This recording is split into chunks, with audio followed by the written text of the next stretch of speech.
Simplemente inaceptable. No hay otra manera de describir las últimas declaraciones de miembros del gobierno, tanto de militantes del mal llamado Partido Liberal en el programa Sin Filtros, como también de la ministra Toá, donde casi pareciese ser que se justifica la violencia sistemática que se da en nuestro país, especialmente por grupos armados guerrilleros en el sur de Chile, particularmente en la región de la Araucanía, y que muestran la falta de interés o incluso el deseo de tapar la violencia y justificarla sin querer terminar con ella. Todo esto en medio además de denuncias del senador socialista Fidel Espinosa en contra del gobierno por haber estado haciendo acciones dirigidas por el Partido Comunista por parte del gobierno de Boric para perjudicar los intereses internacionales de Chile con respecto a la demanda boliviana por mar. Todo eso lo vemos a continuación.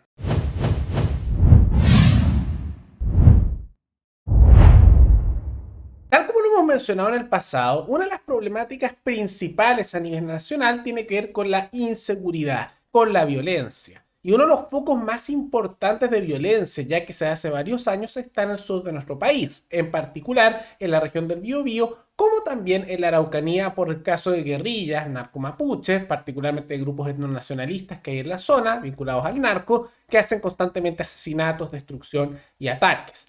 Y en razón de esa violencia que sigue avanzando y que el gobierno parece no tener intenciones, como vamos a ver por lo que dijeron, de pararla, se dieron unas declaraciones por Scarlett Valdés, que es una figura del mal llamado Partido Liberal, es del partido Vlado Mirosevic, son parte del gobierno y fueron parte del Frente Amplio, aunque ahora son más bien de la centroizquierda, y ella es una abogada que salió a justificar un poco toda esta violencia que se da recientemente en el programa Sin Filtro, diciendo que bueno, es parte de un contexto histórico y casi parece que lo estuviera justificando. Habló incluso como si fuera algo menor el asesinato de los Luxinger Mackay que se dio hace algunos años.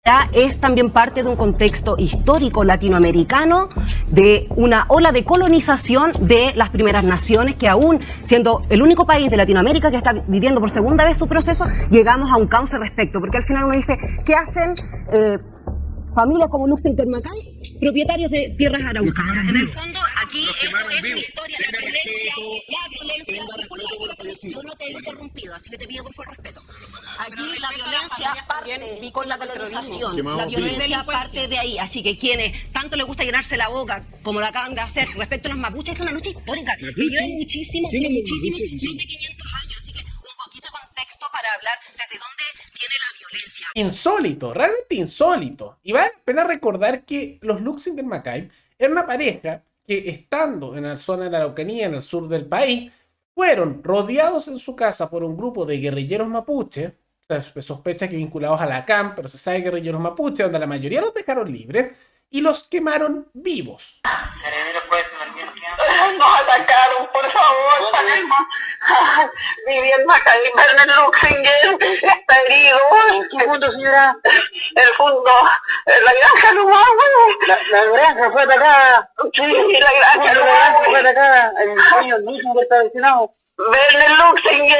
Dice, comandante, que llegamos, señora. General López, 5 kilómetros. Señora López, a 5 kilómetros. El asfalto.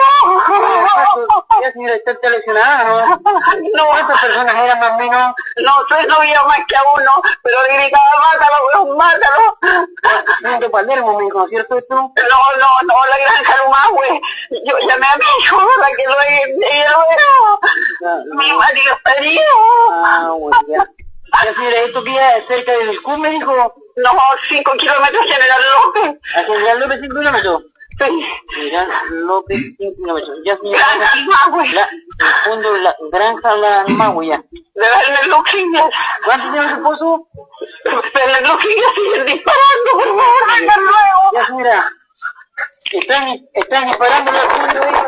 Aterrador. Y lo peor de todo es eso, que está la grabación que llamó ya desesperada a Carabineros para que le ayudaran a ella y a su esposo ya estaba herido de bala, y después lo que terminó ocurriendo es que fueron quemados vivos. Un tema aparte también, ahí no sé si lo notan que el carabinero que atiende como que habla lento y como que se tarda en reaccionar, hubo una reacción muy lenta también de Carabinero, entonces además de los ataques que se dieron ahí, que son los grupos violentos, guerrilleros mapuches, también va de la mano con incompetencia de Carabineros al momento de reaccionar en esto y que al tardarse tanto en partir, si no me equivoco, tardaron cerca de 30, 40 minutos después de la llamada en recién comenzar a partir a esa dirección, bueno, murieron calcinados, se quemaron vivos porque le prendieron fuego a la casa de madera y murieron dentro ambos. Es bien fuerte esa llamada, ¿no? Pero ahí pueden ver cómo esta seguidora del gobierno y militante del mal llamado Partido Liberal ahí como que lo relativiza, ¿no? Y en la práctica eso muestra una disposición, que no hay ni un interés, no hay ninguna tampoco impulso para terminar con esa violencia, porque hasta la ven como legítima, lo justifican. Y no es algo solamente de ella, sino que las más altas autoridades de gobierno, en particular la ministra del Interior, Toá, van en la misma dirección, donde ella ha dicho que la violencia y los ataques, y cito, en la macrozona sur, son en respuesta a las acciones para desarticular grupos violentos. Todos estos atentados son represalias por la manera en que la justicia ha investigado, tiene juicio en los próximos días o está haciendo cumplir sentencia de personas involucradas en estos mismos grupos. Ah, claro, entonces por tratar de buscar hacer justicia, que no haya violencia y que personas que matan a otras, que destruyen, que hacen terror en la zona, quiere uno buscarle cierta justicia y encarcelarlos, no por eso hacen violencia.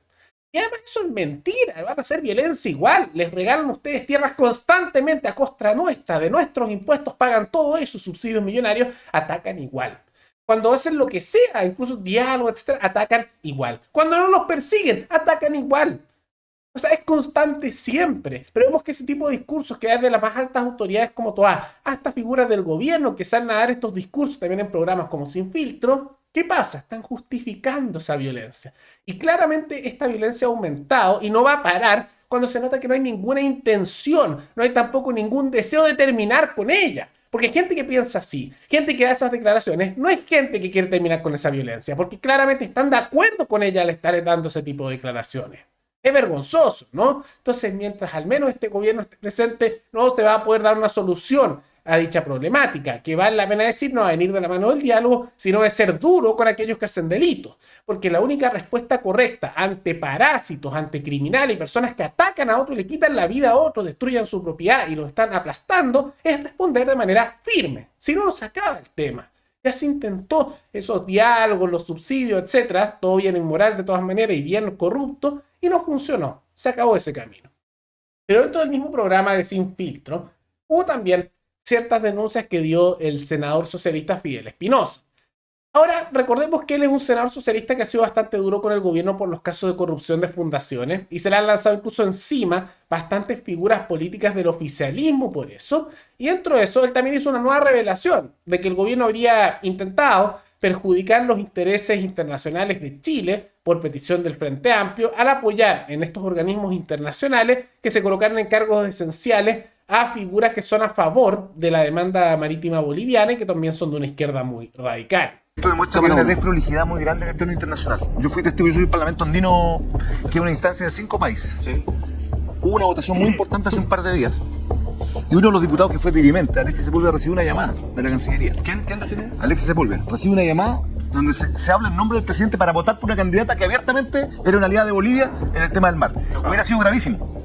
Y gracias al embajador logramos revertir eso, y la participación también que tuve, debo reconocer los senadores a quienes le reclamamos que eso iba a significar un problema internacional tremendo para Chile, porque si ganaba la candidata de los sectores más radicalizados, una ecuatoriana, de los sectores más radicalizados, eso iba a reabrir un debate en nuestro país tremendo, porque el Parlamento andino hoy día es pro Chile en estas materias, en el tema del mar, en todas estas materias. Y lo llamaron desde el propio Partido Comunista. Esa es una estrategia. Que puede haber impacto. Esto no se ha sabido. Lo digo aquí porque ya esto me causa rabia. Me causa molestia esto que está ocurriendo en Inglaterra, porque demuestra que es una tónica.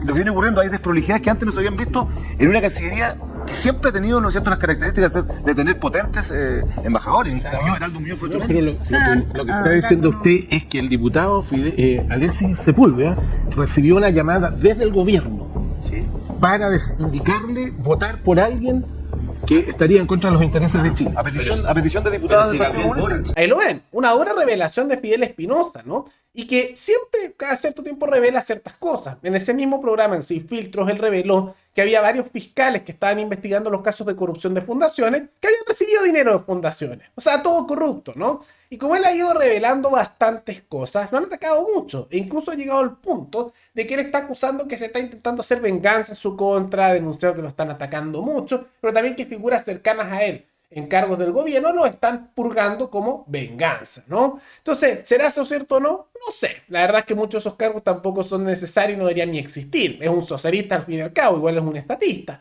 Pero al menos ha sido uno lo suficientemente honesto para ser duro con la corrupción. De todas maneras, sus revelaciones son bastante clarificadoras, podríamos decir esclarecedoras, con respecto a cómo funciona el gobierno, en que no tiene una dirección clara, en que el Partido Comunista cada vez tiene un rol más fuerte de control sobre Boric, como él mismo lo reveló ahí Fidel Espinosa, lo vieron en pantalla, y también de que, nuevamente, actúan en contra de los intereses de la población. Por lo mismo, es esencial, y como lo hemos propuesto ya desde hace años, la idea de que haya una reforma a la Constitución, como probablemente se rechace la nueva Constitución, afortunadamente, pero una reforma a la Constitución actual para que haya plebiscitos revocatorios que permitan establecer un mecanismo para que la población, para que la ciudadanía pueda eliminar, expulsar a políticos, especialmente al presidente, pero también a otros senadores, diputados, etcétera, de su cargo por votación ciudadana. Porque ya parece ser una tendencia que tenemos políticos que solo nos perjudican, que mienten sistemáticamente, y debe haber una forma en que las personas, si votaron algo, se puedan arrepentir y saquen de su cargo a aquel que los está perjudicando. Y especialmente eso sería relevante con el gobierno actual, que ya se acerca a un poco más de 1 año y medio de gobierno y ha sido un desastre total. Todavía quedan 2 años y medio, y la realidad es que eso va a ser más bien insoportable. Por eso debe haber un plebiscito revocatorio que permite remover al presidente como también a otras personas de su cargo, para de esa manera tener cierto nivel de estabilidad y al mismo tiempo una facultad para que la ciudadanía pueda expulsar a los políticos corruptos e incompetentes. Pero más allá de toda esa situación, ¿qué les parece todo esto que se ocurrió con el debate de la seguridad y las declaraciones en Sin Filtros, tanto de Fidel Espinosa como esta militante del Partido Liberal que se junta a las vergonzosas declaraciones de Toa? Todo eso coméntenlo abajo. Y antes de terminar, quisiera agradecer al suscriptor Héctor Gamboa, que se convirtió en el suscriptor más reciente en decidir hacer un aporte mensual al canal a través de la comunidad de YouTube. Así que muchas gracias, te lo agradezco mucho. Gracias a aportes como el tuyo y el de otros suscriptores, que este proyecto sigue adelante y se mantiene independiente. Así que si alguno de ustedes quiere hacer un aporte voluntario único por Flow, o por criptomonedas, o un aporte mensual por Patreon, o por la comunidad de YouTube, pueden decidir hacerlo mirando el comentario que se encuentra fijado abajo, y también pueden apoyar este programa comentando, dando like y compartiendo este video en sus redes sociales. Nos veremos en el siguiente programa. Hasta luego.